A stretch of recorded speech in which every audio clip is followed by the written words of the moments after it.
Hi friends, இன்றைக்கி நம்ம சேனலில் என்ன பார்க்க போகிறோன்னா மொறுமொறுப்பான மிக்சர் செய்வது எப்படின்னு தான் பார்க்க போகிறோம். தெரியாதவங்க நம்ம சேனலை பார்த்து தெரிஞ்சுக்கோங்க.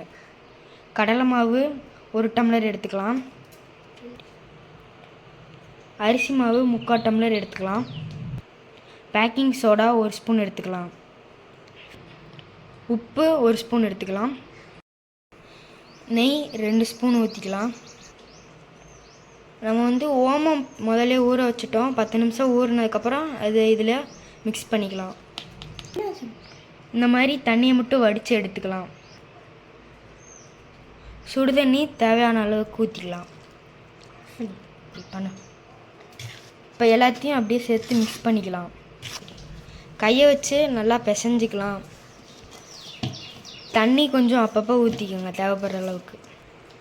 நல்லா பிசைஞ்சு எடுத்துக்கலாம். அடுத்து முறுக்கு குழாயில் எண்ணெய் தேய்ச்சிக்கலாம். அடுப்பில் எண்ணெய் காய வச்சுக்கோங்க. மாவை முறுக்கு குழாயில் போட்டுக்கலாம். எண்ணெய் காஞ்சிருச்சு, இது பண்ணிக்கலாம். எண்ணெய் காஞ்சதுக்கப்புறம் புழிஞ்சிக்கலாம்.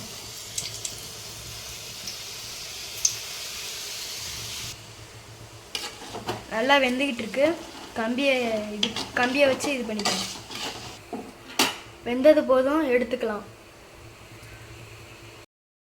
இந்த மாதிரி எல்லா மாவையும் போட்டு எடுத்துக்கலாம். கருவேப்பிலையை வதக்கி எடுத்துக்கலாம்.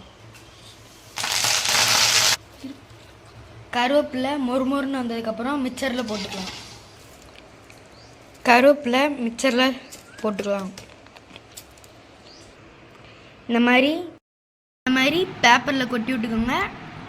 பிடிச்சிருந்தா லைக் பண்ணுங்கள், ஷேர் பண்ணுங்கள். வீட்லேயும் செஞ்சு பாருங்கள், நல்லாயிருக்கும்.